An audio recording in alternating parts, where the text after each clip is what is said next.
show, everybody. Today I want to talk about confidence, but not in the usual way. I'm Dr. David Hooper, and this is the Unstoppable Project. Today we're going to be talking not about fake confidence or loud confidence, and not the kind people perform online. I want to talk about what happens when confidence gets properly hit, and more importantly, how you rebuild it. Because there was a period in my life where losing my job affected me far more deeply than I expected it to. Yes, there was the financial side, of course that mattered, but what really got to me was what it did to the way I saw myself. It knocked my confidence, it knocked my identity, and it really knocked my sense of direction, and it took a lot to come back from that. And I think that is something a lot of people understand, whether it comes through redundancy, failure, rejection, burnout, a poor breakup, mental health issues, or just a season where life does not go the way you had hoped. Confidence is easy to talk about when things are flowing. It's much harder when life is genuinely shaking you. So in this episode, I want to share what that season felt like for me, what I learned from it, and how I slowly rebuilt confidence from the ground up. Because confidence can be rebuilt. That's the beautiful thing. But in my experience, it usually comes back through proof rather than motivational talks or pep talks or that type of stuff. So sit back, relax, get a coffee, get a notepad, and let's get into helping you build unstoppable confidence. So let me take you back to 2017. When I lost my job, it did way more than just disrupt my income. It disrupted the way I saw myself, and I think that is what really surprised me, because on paper, redundancy sounds like a pretty practical problem. You lose a role, you need another role, you sort things out. But that is not how I felt. It felt really personal, and it made me question my value and my direction. And it made me question whether I was still the person, the ambitious, driven, disciplined, motivated person that I thought I was. And that rejection was really hard to take, because when confidence takes a real knock, everything starts to feel different. Simple decisions start to feel really heavy, action feels harder, and you stop backing yourself. You second guess more, you trust yourself less. And that's exactly what happened to me. And around that same period, other things in my life began to slide as well. My mental health got worse. I gained a lot of weight. I drifted further away from the kind of person I wanted to be. And that is what made it such a dark season. It wasn't just one thing going wrong. It was the feeling that I was becoming someone I didn't really respect almost. And that's really a painful place to be, because it is one thing for life to hit you. It's another thing to look at yourself in the middle of it and think, I've lost myself. I've lost my identity. I'm not sure who I am anymore. I don't like the person I'm becoming. And that was a really hard truth. So in 2017, I was made redundant. And then within that 6-month period between July 2017 and January 1st, 2018, I put on 70 pounds of fat. I was diagnosed with clinical depression and medicated. I drank a lot of wine and beer. I ate takeaways 5 to 6 times a week, multiple times a day, and did not exercise, didn't want to leave the house, and I was not in a great place at all. But the moment things started to change with me, they weren't dramatic breakthroughs. They were small things. The first one was kind of real, raw, authentic honesty with myself, where I looked at myself in the mirror, literally, practically, saw what I was looking like: morbidly obese, bags under my eyes because of my depression, couldn't sleep, mind was going all the time, and really just saying, this is not who I want to be, and I can't keep pretending this is fine. I think a lot of change starts there, looking in the mirror, having those conversations with yourself, not with motivation, not with inspiration, with honesty. Because once I stopped avoiding the truth of where I was, you then are presented with a couple of choices. On one path, you could keep drifting, or on the other path, you could start rebuilding. You could take that first step towards getting back on track. And ironically, I decided to call the business I started after this period First Step, because the idea was everybody has the choice to take that first step to start to rebuild their life. And that's where First Step Lifestyle was and kind of came from. And I must admit that rebuilding does not look glamorous. You see all this stuff on Instagram, on TikTok, on LinkedIn. Everybody curates their social media. They want to show you the best versions of yourself, their self. And that is not what this change looks like. It's small. It looks like better decisions, the start of better standards, a bit more movement, a bit more ownership, a bit less self-pity, a bit less avoidance of the things you know that you should be doing. And that is how you start to get your confidence back. Not because I was doing the self-talk thing and saying I was amazing and the positive affirmations. It was instead doing the actions that started to make me believe that I could trust myself again. And that really mattered, because when confidence has been damaged, what you need most is evidence. The evidence for keeping a promise, the evidence that you can do the hard work, the evidence that you can still move forward, and also the evidence that you are not finished, that this is not your life now, that you are not the finished article yet. You're still growing, learning, developing. And that is how I got my confidence back. Small proof, repeated often enough to build something solid.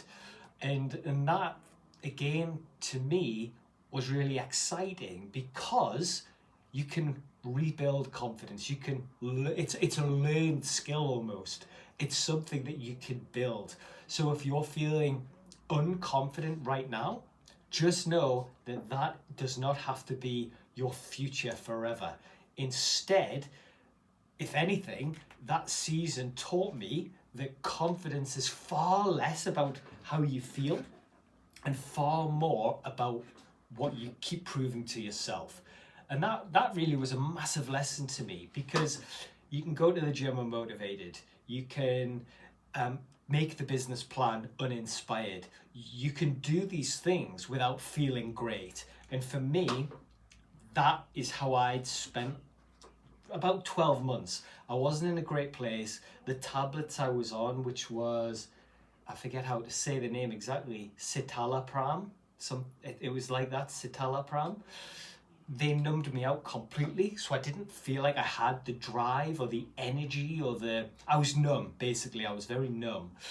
And the great thing was that I realized you can go for a run even if you don't feel like it. You can cook something healthier even if you don't feel like it. You can go and lift weights even if you don't feel like it. So that was, again, yeah, like I say, a really big lesson, because I used to think confidence as well was something you either had or you didn't have. Now I think confidence is often just the result of self-trust, and that self-trust is built through action. You say you're going to do something and you do it. You say you're going to change something and you follow through. You say this hard chapter will not be the end of your story, and then you start acting like that is true. And that is where confidence starts to become real. The second thing is that what happens to you is not the same as who you are. And that sounds simple, but it matters as well. And it's a tricky one to get your head around. For example, losing my job happened to me, but it was not my identity. I lost my job, but I am not a loser. Putting on weight happened to me, but it was not my identity. And that season was real, but it was still a season that you have to acknowledge. Now, the thing a lot of people do is they get trapped when they turn these painful events into a permanent identity statement. And I had to learn not to do that. The thing I learned really, or the third thing I guess, is that confidence grows in motion. It doesn't happen before it. And that's why waiting to feel ready is really dangerous, because sometimes the feeling you're waiting for only comes after you start moving towards it. And that was definitely true for me. So let's get into 3 things I would tell anyone who is trying to rebuild their confidence and their life. If you are listening to this and you are in a season where confidence has taken a proper hit, here are the 3 things I'd say. First, separate the event from your identity. What happened matters, of course, but do not let one chapter become the full definition of who you are. A setback is real, a bad season is real, a rejection is real, but it's not the whole story. That distinction matters more than people realize, so drum that into yourself. They are separate things. Second, rebuild through proof, not pressure. Don't try and change the world and become a whole new person overnight or by next Tuesday or whatever day you want to pick. That's not how it works. Pick smaller promises and just keep them. And eventually those promises build up over time. So do the session, send the message on LinkedIn or for your business, finish the task that you started, and confidence comes back when your life starts giving you reasons to believe in yourself again. You know, that person who you see, who getting up early, going to the gym, prepping their meals, starting the business, doing the big sales deals, speaking on stage, all of those things are just stacked habits. So when you start this process, start to stack your habits, and then in 3 years' time, you'll look back and you'll think, blimey, I'm up at 5 a.m, I'm in the gym, I'm doing a business or doing a degree or getting that promotion, I've got a great relationship, I'm prepping my meals, I'm healthy, I'm happy. It suddenly, arrives overnight, if you will, but these habits are stacked, like I say. Thirdly, stop waiting to feel better before you act. And this is huge. It was huge for me, and I think it's the biggest thing you can do. It's the hardest thing, but it's the biggest thing you can do as well. If you wait for confidence to come back before you move, you will stay stuck for a long time. The action has to come first, because confidence then plays catch up and it gets to you. And that is the hard bit, but it is the honest truth. Please take it from somebody who knows. This is the honest truth. But why does confidence get hit so hard in the first place? I think one thing that's worth saying here is that confidence doesn't usually collapse just because of one bad thing. It collapses because of what that thing starts to mean to you. And I think that's the real issue. It's not always the event itself, it's more the story that you attach to the event.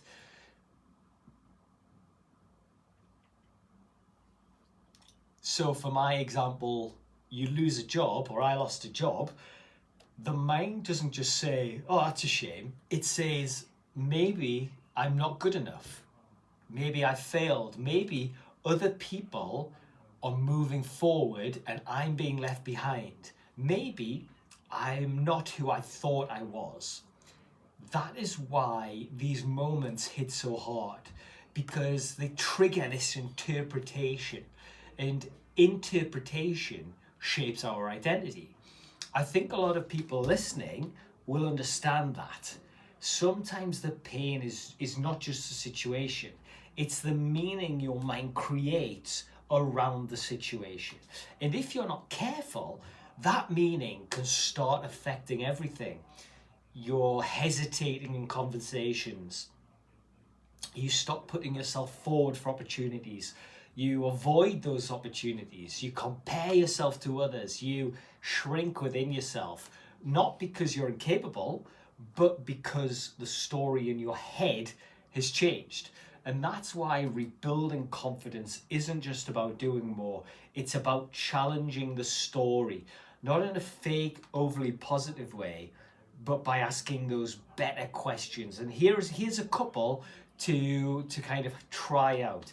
So instead of saying, what does this situation prove about me? Maybe the better question is, what is this trying to teach me? What am I learning from this situation? You might have heard the phrase, this situation happened for me, not to me. So instead of this, or instead of saying, is this the end of something? Maybe ask, what could this be the beginning of? Instead of saying, why has this happened to me? Ask, who do I need to become because this has happened? And those shifts really, really matter, because once the story changes, your energy changes, your posture changes, you're pushing your chest out, your shoulders are back, your head is up, your standards have changed, your decisions change. And that is often where the rebuild begins. And then we want to highlight the dangers. So there's a danger of tying your worth to your performance. Another key lesson for me was realizing how easy it was to tie my self-worth into how I was doing at work. You can tie your self-worth to lots of things: your job, your income, your physique, your status, how productive you've been, whether other people are validating you. And the problem with that is obvious once life punches you in the mouth, as I discovered. If your worth is built on performance, then the moment performance drops, your identity drops with it. And that is a very dangerous place to be. It's a tricky place to live. And I think a lot of us do that without realizing, especially if you are ambitious or easily driven or used to being capable. People praise you for achieving, people praise you for winning and coping and for being strong. So eventually, when you stop believing that your value lives in those things, obviously when one day life removes one of them, or even several of them, you're left asking, who am I now? And that's not an easy question, but it's an important one as well, because confidence built purely on achievement, it's shaky. It looks strong on the outside, but it's fragile underneath. Real confidence, true confidence, has to go deeper than that. It has to include character. It has to include your standards, resilience, authenticity, honesty, and the ability to keep showing up when things are not flattering. And there will be a chapter in your life when that happens. Nobody has it perfect all of the time. It just is not going to happen, because there's this version of confidence that only exists when life is going well, and then there is a deeper version that survives hard seasons, the hard times. And that kind is far more powerful. It's quieter, it's less showy, less performative, but it is real. It says, I may not be where I want to be right now, but I still respect the way I'm responding. I still trust my ability to rebuild. I still know I can get back up. That kind of confidence isn't built through those applause or through other people. It's built through mental toughness, adversity, resilience, the challenges that you're facing every single day. And once you've built some of that, life still hurts when it hits you, of course, but it does not completely define you in the same way. So what did rebuilding this confidence look like on a day-to-day basis for me. And I also want to make this practical, because sometimes people hear messages like this and think, yeah, but what does this actually look like? And for me, it looked far less dramatic than people might imagine. Almost boring in a way. It was not a huge reinvention overnight. It was day-to-day stuff. It was moving my body again. So I wanted to lose weight. I wanted to sweat. I wanted to become an athlete. With that in mind, I wanted to be healthier with my food, eat better nutrition, fuel myself. And it was a calorie restriction. It was keeping promises to myself. So if I was going to go to the gym on certain days, making sure I did it. If I was going to journal on other days, making sure I did it, that type of thing. It was to try and stop spiraling every time things felt a little uncertain. It was trying to create the structure when my head felt pretty chaotic. All of those things are pretty ordinary moments through your day, but confidence is rebuilt that way. So when you do these ordinary moments on days, every day, and then every week, and then every month, suddenly your confidence has been rebuilt through those tiny little bricks. So if you think about it, the easiest way for me to say this is confidence is rebuilt when you get up and do the run that you said you'd do. Simple as that. It's rebuilt when you do the workout, even though you feel like shit. It's rebuilt when you send the email that you did not want to send or you've been procrastinating on. It's rebuilt when you stop hiding from the thing that needs to be faced. It's rebuilt when you keep your standards on a day where no one would blame you for letting them slip. That is the stuff people do not always talk about. We love breakthrough stories. We love transformations. We love before and afters. And that's why people like to hear about my story. I lost 70 pounds, changed my life, got through depression, came off medication. There's a clear before and after. But the most exciting bit is that the rebuild happened in the middle, the boring everyday reps. It's repeated choices. It's the private wins that nobody claps for. And that is just raw honesty from my experience. I did not rebuild confidence by waiting for some magical moment where I suddenly felt powerful again. I rebuilt it by becoming more consistent, by being more disciplined, by being more honest about my effort, by stopping some of the behaviors that were keeping me weak, like drinking alcohol every night and ordering 5 or 6 takeaways a week. And also by doing more of the things that made me respect myself. And I think that's really important as well, because a lot of people feel like they're chasing confidence, like it's a feeling. But what actually changes your life is when you start building behaviors that make confidence almost like an outcome. It's like it's more likely to happen. And it's a much better use of your time and your energy as well. During these seasons as well, I think comparison is something to talk about here. I think comparison becomes incredibly dangerous if you are in a low point and you're comparing yourself to somebody else's highlight reel. Because when your confidence is low, you're very vulnerable. You look around and see everyone else crushing it. Everyone else seems sorted, successful, confident, sexy. Everyone else has momentum, and you're just clinging on for dear life. And that comparison's pretty brutal. It's not a fair comparison. You're comparing everything your behind of the scenes reel is to someone else's polished, finished surface almost. And that it'll destroy you if you let it. And I think this is one of the reasons people stay stuck longer than they need to. They don't just deal with the setback itself. We almost make it worse for ourselves by constantly measuring against people who are in totally different places. So remember, other people's progress does not make your progress less valid. Someone else moving quickly doesn't mean your pace is a failure. Someone else looking confident doesn't mean they're not struggling too.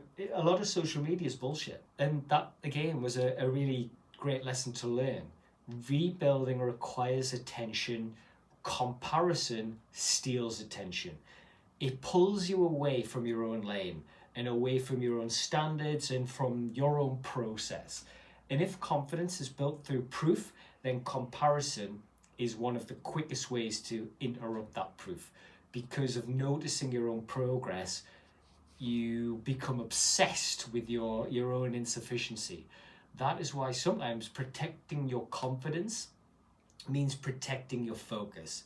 Doing the work, staying in your lane, keeping your eyes on your own standards, measuring yourself against who you were, not against someone else's highlight reel. It's a much healthier game, and in the long run, it is far more powerful too. So if you are in this chapter and you're listening to this and you know your confidence has taken a hit, here are a few questions that might actually help. Firstly, where have I let one event become my identity? That is a big one, because a lot of suffering comes from turning an experience into a label. Second, what promises to myself have I stopped keeping? Is it going to the gym, meal prep, seeing your friends, whatever it is, putting yourself forward for promotions? And this one matters because broken self-trust quietly damages confidence. Thirdly, what am I doing that I know I need to face? Because avoidance nearly always makes confidence worse. Fourth, what would self-respect look like this week? Not next year, not some ideal future, but this week. How would it look like in the gym? Is it having a difficult conversation? Is it going to bed earlier? Is it doing the application for the opportunity? Is it stopping the pity spiral? Is it getting back on a routine? And then fifth, where do I need to stop waiting for a feeling and start choosing action? And that's probably arguably one of the most important ones, because a lot of people are waiting to feel strong before they behave strongly. And in many cases, especially confidence, it works the other way around. You behave with courage first, you behave with discipline first, you behave with ownership first. These are simple questions and statements, but simplicity does not always equal easy. If you answer them honestly, they will really begin to move you. It'll help you shape your new identity, and it'll help you build your confidence as well. What I thought I'd finish with is just thinking about what I would do differently now in 2026. So it's been 9 years since the start of my transformation almost. And I think there's value in saying that if I went through that season again now, I would handle parts of it differently. Not to avoid the pain, but because I understand it better now. So the first thing is I would catch the identity spiral earlier. It took me at least 6 months, possibly 7, to start to make this change. I was made redundant in kind of June, July time of 2017. I didn't take any action until January 2018. So that's 7-8 months. If you can catch that spiral earlier, I would obviously say do that. You might save yourself a lot of pain and a lot less fat to get rid of if you put on weight. I'd try and notice when I was starting to attach too much meaning to the setback. I would move sooner, get in the gym sooner. I'd try and speak better about myself as well sooner, because I hammered myself for a long time. That is something I need to work on too now. Try and speak positively about yourself. It does make a difference. Lastly, I'd probably focus less on how far I thought I'd fallen and more on what the next right step was. An additional one is probably stop expecting myself to change my life overnight. You can't rebuild something instantly, like I've mentioned. So I hope that really resonates. You do not need to recover from a hard chapter in one perfect leap. It doesn't happen. You don't need to come out of it immediately polished or feeling more powerful. Sometimes the bravest thing you can do is just keep building without any drama. One day at a time, one promise at a time, one standard at a time, one rep at a time, one boring day at a time. That's enough. And that is usually how you can rebuild your identity and build confidence simultaneously, which is really encouraging because it means confidence is not reserved for the naturally gifted or the naturally fearless. It's available to the person who's willing to rebuild patiently. And that is a much more hopeful message that I want to leave you with today. So just to kind of pull this all together, when I look back now, losing my job was obviously painful. Being made redundant was painful. That rejection felt painful. But it also forced me to confront parts of myself I'd really been avoiding. It forced me to ask myself better questions and rebuild my standards and to stop relying on feelings and start to just rely on actions. Go to the gym when I don't feel like it, journaling when I don't want to, those types of things. And in a strange, psychotic way, that season built a deeper confidence than the one I had before by a long shot. Not louder and not surface level confidence, but just stronger confidence. I'm much more sure of myself 9 years on, which is also to do with growing up and I suppose becoming an adult and maturing, I guess. But my confidence is being built. It's the kind that's been built when life hits you and you slowly prove to yourself that you can respond, that you can rebuild, that you can become someone that you respect. So if your confidence has taken a hit recently, I want to say this directly to you clearly. Don't confuse this chapter with your whole identity. Don't mistake a setback for a sentence, and don't assume that because you feel shaken, you're broken, it's the end.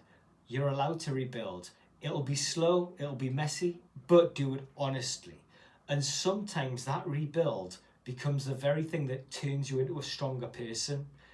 And you look back at your previous self and think that you're in a much better place. So start small, keep the promise, raise the standards, take the step, and give yourself daily proof that you can do this, because confidence will return to you.